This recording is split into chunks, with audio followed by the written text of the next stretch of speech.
When rescue teams reached one burned-out car in the south of Spain last week, they could guess where its passengers were from by a single detail.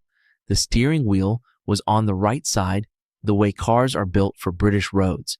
4 people who did the most natural thing a human being can do when fire appears on the horizon. They got in the car and they drove. The official instruction that night was the exact opposite. Stay where you are. And according to the head of the region's emergency services, most of the 13 people who died had not followed it. This is not a story about panic and not a story about blame. It is a story about a decision and about the system that scheduled that decision for the worst possible moment of these people's lives. On the evening of July 9th, a wildfire started near Los Gallardos, a village in Almería in the far south of Spain. It was the middle of a long European heat wave. The land was covered in tinder-dry scrub, and the wind was blowing at 50 kilometers per hour. At its fastest, the fire was covering 100 meters of ground every minute. Over 3 days, it burned 70 square kilometers, an area larger than Manhattan, before crews brought it under control. 13 people died. That makes it the deadliest wildfire ever recorded in Andalusia, and the third deadliest in Spain's history. And the list of victims tells you something about the place. This is a countryside of retirement homes and holiday houses, full of British and Belgian residents. 12 of the 13 who died were foreign nationals. 4 of them died together in that car. 8 died on foot. Several had tried to escape along a dry riverbed, which, in the words of the regional emergency chief, turned into a death trap. The official advice during those hours, he said, was to shelter in place. Most of the victims did not. Their families see it very differently. The son of one Belgian victim said the people fleeing that night were given no guidance at all. And one fact sits quietly under this whole dispute. Spain has a system that can push an emergency alert to every phone in a fire's path. That night, no alert was sent. If this were one strange night in Spain, it would be a tragedy and nothing more. But the same pattern keeps returning on different continents, decade after decade. In Australia in 2009, 173 people died, many of them caught fleeing at the last moment. In Greece in 2018, 104 people died, their cars jammed into dead-end streets near the sea.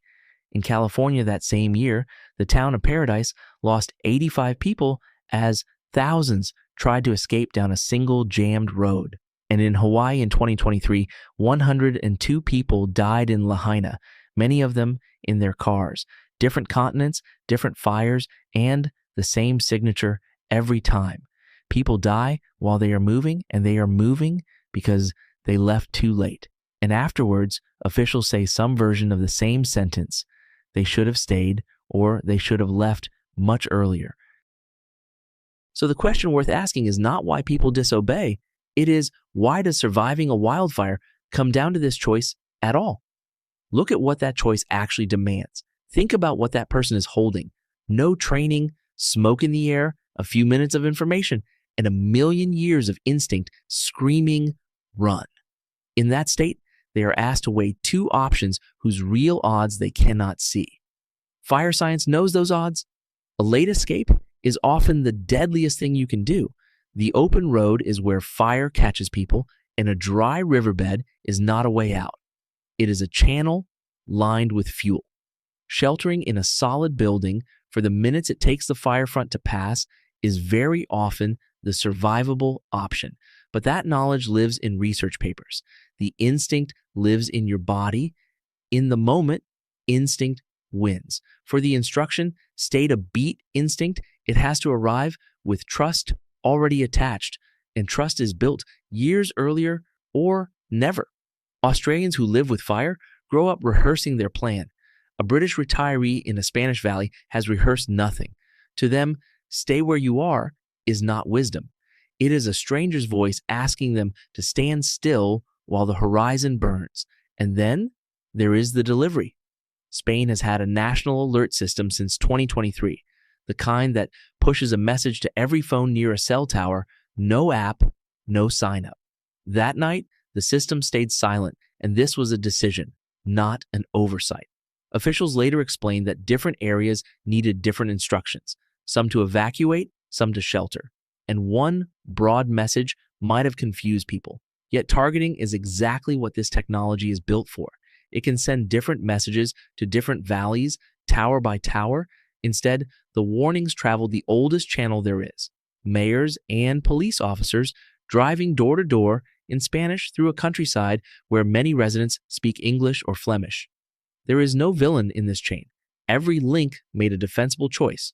But when you look at the whole design at once, you see what it adds up to: an entire emergency system, narrowing down to one fork, run or stay, placed in the hands of the least prepared person at the worst possible minute in a language they may not speak. None of this has to stay the way it is. Around the world, 3 very different designs each attack a different weakness, and none of them ask people to be braver. The first moves the decision in time. Australia, after a century of deadly fires, stopped treating evacuation as a moment and turned it into a plan. Every household in a fire zone is asked to decide in advance and in writing: will we leave early or stay and defend a prepared house? After the 2009 fires killed 173 people, the country rewrote its own rules. Leaving early is now the default advice, and there is a fire danger rating whose top level means simply do not be there.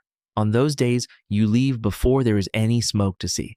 The cost is real. It takes years of public education, and it takes a government willing to say out loud, on the worst days, we cannot protect your house, only your life. And the stay and defend option killed people in 2009 who overestimated their preparation. That is exactly why the redesign happened. The second moves the decision in space. If neither the house nor the road is safe, build a third place to go, one you can reach before the fire reaches you. The Australian state of Victoria now maintains designated last resort refuges, mapped, signposted, known to everyone in advance. Japan applies the same principle to tsunamis, with evacuation towers standing within a short walk of the shore. This changes an impossible instruction, stay in a house you don't trust, into a walkable one. Reach the open concrete square 300 meters away. It works for tourists, for the elderly, for people with no plan, but this design has its own costs. You have to build and maintain refuges forever. A refuge can tempt people to delay leaving, and the placement math is unforgiving. A refuge that is too small or too far away becomes part of the disaster. The third design changes the ground itself. In France, homeowners in fire zones are legally required to clear the brush for 50 meters around their house, with fines if they don't. In California, building codes in fire country require ember-resistant vents and roofs that don't ignite.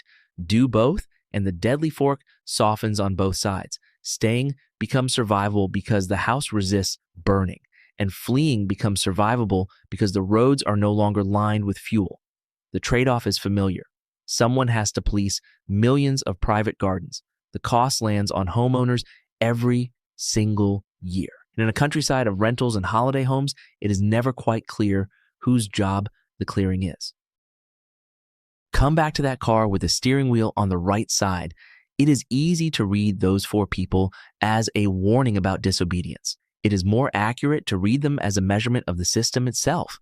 They show us exactly how much weight the current design places on its most fragile component, a frightened human being, choosing between instinct and a stranger's instruction with the horizon on fire.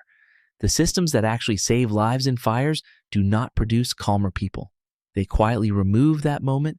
The decision gets made a week earlier at a kitchen table, or it becomes a 300-meter walk, or the ground itself is changed so that whichever way you choose, you can survive it. The next fire is already certain. Somewhere there will be heat, wind, and dry land. The only open question is where the decision will be waiting when it comes. Will it be waiting in the last 10 minutes, where instinct always wins, or far upstream, where survival never has to be a race at all?